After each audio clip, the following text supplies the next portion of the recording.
ఈరోజు మనం ఒక దయ్యం కథ వినబోతున్నాం.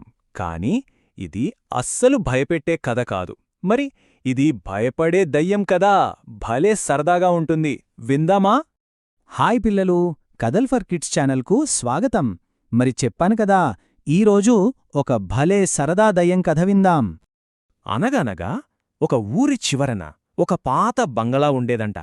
ఆ బంగళాలో ఒక దయ్యం ఉండేది. దాని పేరు గజగజ గంగరాజు. అబ్బా, పేరు వింటేనే భయంగా ఉంది కదూ. కాని అసలు కథే వేరు. మామూలుగా దయ్యాలంటే మనుషుల్ని భయపెడతాయి, కరెక్టే గదా. కాని మన గంగరాజు చాలా చాలా స్పెషల్ అన్నమాట. ఆయనకి చీకటిని చూస్తే చాలు గజగజ వణికిపోతాడు. అదే ఇంట్లో కరెంటుండి లైట్లన్నీ వెలుగుతున్నాయనుకోండి, అప్పుడు చాలా ధైర్యంగా దర్జాగా తిరుగుతాడు.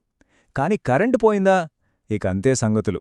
సరే, ఒకరోజు ఏమైందంటే, ఆ బంగాళాలోకి బన్నీ అనే ఒక ధైర్యవంతుడైన పిల్లాడు వాళ్ల ఫ్యామిలీతో కలిసి వచ్చాడు. ఇది చూసిన గంగరాజు, ఆహా, కొత్తవాళ్లొచ్చారా, వీళ్ళని భయపెట్టి ఇంట్లోంచి పంపించేయాలి అని ఒక పెద్ద ప్లాన్ వేశాడు. ఆ రోజు రాత్రి బన్నీ హాల్లో ఆడుకుంటూ ఉండగా గంగరాజు మెల్లగా కిటికీ దగ్గరకొచ్చి భూ అని గట్టిగా అరిచి భయపెట్టడానికి రెడీ అయ్యాడు. ఇక చూసుకోండి, గంగరాజు గొంతు సవరించుకున్నాడు. తెల్లటి బట్టలు వేసుకుని, జుట్టేమో ఇలా విరవోసుకుని బన్నీని భయపెట్టడానికి అంతా సిద్ధం చేసుకున్నాడు. తను అరవడానికి అన్నీ రెడీ. వణుకుతున్న గొంతుతో గంగరాజు ఇలా అనడం మొదలుపెట్టాడు. బూ బూ బూ. సరిగ్గా తను అలా అంటున్నాడో లేదో టప్! కరెంటు పోయింది. ఇల్లంతా చిమ్మ చీకటి. ఇంకేముంది, భయపెట్టాల్సిన మన గంగరాజే భయంతో అమ్మో, చీకటి, నాకు భయమేస్తోంది అని అరుస్తూ కిటికీలోంచి లోపలికి దూకి పరుగెత్తుకెళ్లి సోఫా వెనకాల దాక్కున్నాడు. అయితే మన బన్నీ ఉన్నాడే, తను అస్సలు భయపడలేదు. చాలా కూల్గా తన జేబులోంచి ఒక చిన్న టార్చ్ లైట్ తీసి ఆన్ చేశాడు. ఆ వెలుగు పడగానే సోఫా వెనకాల దాక్కున్న గంగరాజుకి అప్పా, ప్రాణం లేచొచ్చినట్టయింది. బన్నీ ఆ వెలుగుని అటూ ఇటూ తిప్పుతుంటే సోఫా వెనకనుంచి ఒక సన్నని వణుకుతున్న గొంతు వినిపించింది. అబ్బాయ్, నేను దయ్యాన్ని, గజగజ గంగరాజుని.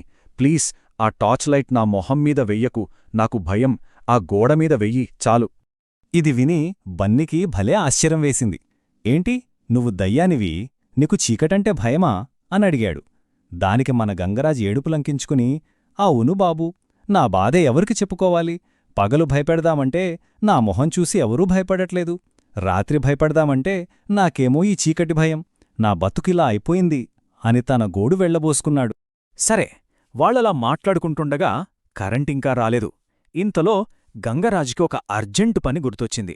చాలా మొహమాటపడుతూ బన్నీ దగ్గరకొచ్చాడు. బన్నీబాబూ, నాకు అర్జెంటుగా బాత్రూంకి వెళ్ళాలి, దయచేసి నాతో తోడు రావా, అక్కడ చాలా చీకటిగా ఉంది అని అడిగాడు. బన్నీకి నవ్వాగలేదు. సరేనని బన్నీ ముందు టార్చ్ లైట్తో దారి చూపిస్తుంటే గంగరాజు అతని షర్ట్ గట్టిగా పట్టుకుని, అక్కడ బుద్ధింకలుంటాయేమో చూడు బాబూ అంటూ భయం భయంగా అతని వెనకాలే నడిచాడు. వాళ్ళు అలా బాత్రూం నుంచి తిరిగి వస్తున్నారో లేదో టింగ్ అని ఒక శబ్దం వచ్చింది. వెంటనే ఇంట్లోని లైట్లన్నీ ఒక్కసారిగా వెలిగాయి. కరెంటు వచ్చేసింది. లైట్లు రాగానే మన గంగరాజుకి ఎక్కడలేని ధైర్యం వచ్చేసింది. వెంటనే హీరోలాగా ఫోజ్ పెట్టి, హహహా, ఇప్పుడు చూడు నిన్ను ఎలా భయపెడతానో, భూ అన్నాడు. కాని మన బన్నీ చాలా ప్రశాంతంగా, ఏయ్ గంగరాజు, మళ్ళీ లైట్ ఆఫ్ చేయమంటావా అని స్విచ్ బోర్డు వైపు ఒక అడుగు వేశాడు. అంతే, గంగరాజు ఫ్యూజులు ఎగిరిపోయాయి.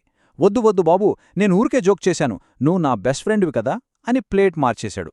ఆ రోజునుంచి బన్నీ, గంగరాజు మంచి స్నేహితులయ్యారు. బన్నీకి గంగరాజు మీద జాలివేసి తన చీకటి భయాన్ని పోగొట్టడానికి అతనికి ఒక సోలార్ ఛార్జింగ్ లైట్ను బహుమతిగా ఇచ్చాడు. దాంతో మన గంగరాజుకి కరెంటు పోయినాగూడా ధైర్యంగా తిరగడం అలవాటైపోయింది. చూసారా, భయమనేది అందరికీ ఉంటుంది, అటు మనిషికైనా ఇటు దయ్యానికైనా. ఇలాంటి మరిన్ని సరదా కథల కోసం కథలు ఫర్ కిడ్స్ ఛానల్ను సబ్స్క్రైబ్ చేసుకోండి.